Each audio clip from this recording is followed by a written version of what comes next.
Yo, what's up mga katropa? Ito ay Aprilia SR GT 200cc, no? Ano, ikutan natin. Ang ganda, di ba? Ang ganda ng ilaw niya. Para siyang ADV ng Honda. Yan, ayan. Adventure scooter siya. Ang kagandahan nito, 200cc, di ba? Hindi ka mabibitin sa kanyang makina. Tara mga tropa, ikutan natin.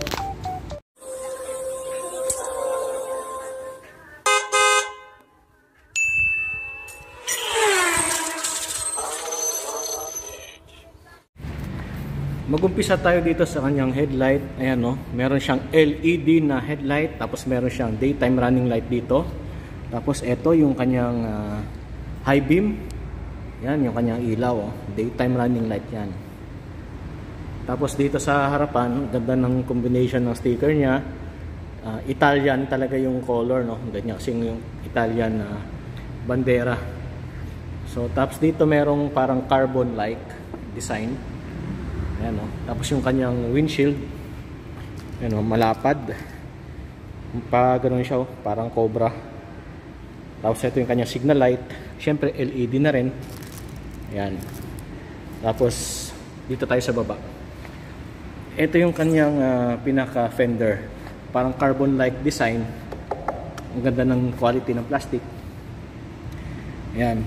Tapos Showa. Ayan, no? Ang laki ng tube niya dito. Yung shock mataba. Tapos yung kanyang size ng kanyang mugs tsaka yung kanyang gulong ay 110/80 by 14. Ayan. Tapos ang ganda ng spoke ng kanyang mugs, parang kotse. Yan, di ba? Dito tayo sa kabila. Ang ganda, oh, merong I'll be a racer, oh, na sticker. Tapos dito naman, syempre, single disc with anti-lock braking system or ABS. Ayan, ABS. Tapos dito, Nissin caliper. Double piston siya mga katropa. Ang ganda ng pinaka daanan ng kanyang brake fluid. Tapos Michelin na gulong. Tapos dual sports yung kanyang spike. Dito naman tayo sa tagiliran. Kung makita nyo yung kanyang tagiliran, ang ganda ng design, oh. Ayan, oh, pag ganun. Tapos dito sa baba, sa kanyang extended na footboard, silver yung ilalim. Ayan, silver hanggang dito. Ayan, oh. Tapos merong carbon-like design. Tapos red na sticker. Dito, glossy na black. Tapos dito rin, merong parang carbon-like na plastic. Ayan. Yung parang singawan dito, yung forma, no? Pero wala siyang butas.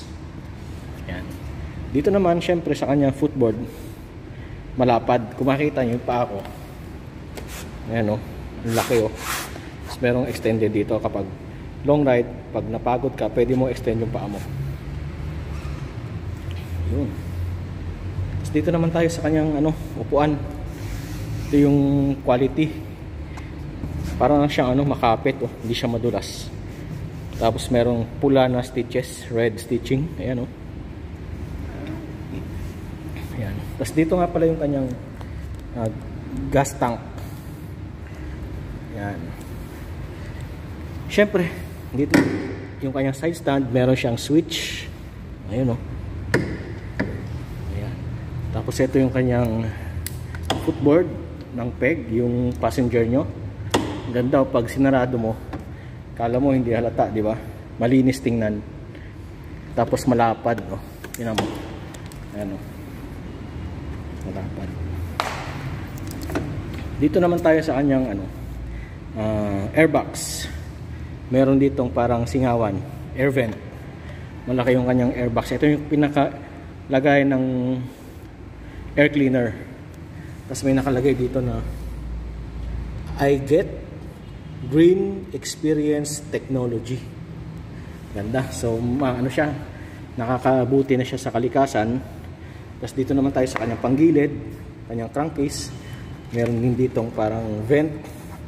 Syempre, Aprilia na naka-emboss. Wala siyang kickstart. So parang siyang kotse na walang kickstart kasi yung iba gusto may kickstart. So laos na po yun. Dito na tayo sa may modern. Dual shock syempre sa likod. Ayan o, dual shock. Tingin ko Showa rin to eh. Ayan. Tapos kagandahan nito, meron siyang parang tawag dito, parang pinaka-fender niya kasi wala dito eh. So dito meron, tapos meron ding tire hugger dito. Tapos meron mud flap. Ayan. Meron siyang side na reflector. Tapos yung size ng gulong sa likod 130 wait lang 130/70 R13. So 13 dito, 14 sa harap. Tapos syempre Michelin din yung kanyang brand. Alright, dito naman tayo sa likod. Meron ditong handle grab or grab bar. Yan. Tapos may Aprilia dito na nakalagay oh. Dito naman tayo mga tropa sa yung tail light. Meron siyang LED na tail light tsaka signal light. Ayan. So bali kasama na siya dito sa may pinaka tail light niya assembly. Iba yung iba naka-separate. So dito kasama na. Malinis siya tingnan.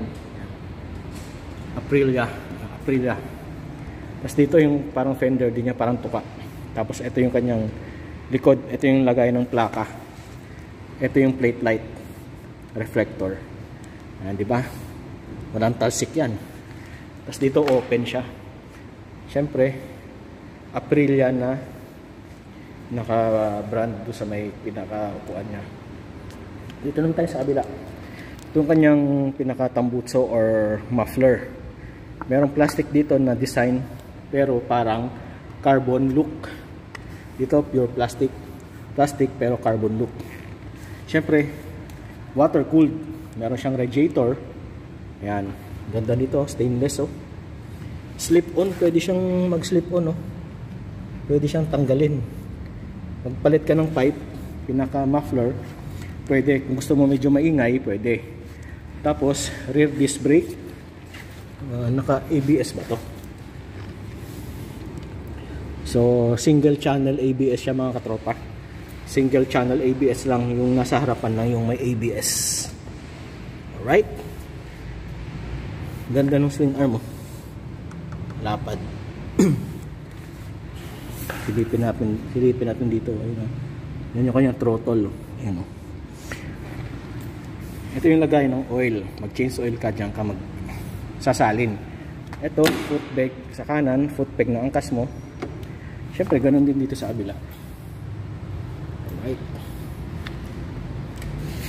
Ito nga pala mga katropa ay hindi pa siya nakakiles. Disuse pa lang siya. Ayan. Dito naman tayo sa kanyang manubela. Naked handlebar. Tapos ito yung kanyang mode.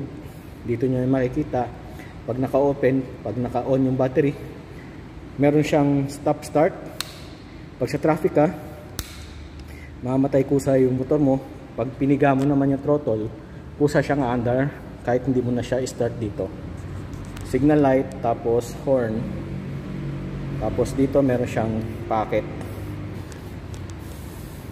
Pagka sumakay ka mga katropa, ganito yung itsura. Ayan o, ganda no, lapad ng windshield niya. Tapos may Aprilia na naka-emboss dito. Ayan o, ganda diba? Siyempre dual disc brake. Tapos dito nga naman ay parang cellphone yung logo ay no. Siguro merong connection dito. Yung cellphone mo dito sa screen niya. Tapos syempre meron ditong off. Tapos mag-start engine. Tapos sabay ganun. Mag-start yung motor. Side mirror ayan no. Objects in mirror are closer than they appear. Ayan nakalagay. Wala siyang adjustment ng windscreen. Alright. Yan sa mga tropang ganda no. Actually meron pang kulay yan. Merong blue. Yan, parang navy blue siya. Tapos merong merong gray. Yan. Tapos yung combination niya, puro yan naka-silver. Yung dito niya. Silver lahat. Tapos sa harap, yan yung color na diyan kayo magbabase ng color. Ano gusto niyo. So ayun mga katropa, merong discount itong Aprilia SRGT 200 ngayong month lang na to hanggang katapusan. So yung SRP niya is 283,000 pesos. Pero kapag bumili ka ngayon, meron siyang discount 50,000 less dun sa may SRP. So magiging 233,000 naman siya. So kung gusto niyo humabol, hanggang katapusan na lang yung promo nila, pwede kayong pumunta dito sa may Iloilo Auto Studio, dito sa may Mandurriao. Yan, sayang yung discount na 50,000 naman yung discount. Napakalaking bawas na yun, napakalaking bagay na yun na makales kayo ng 50,000 pesos, di ba?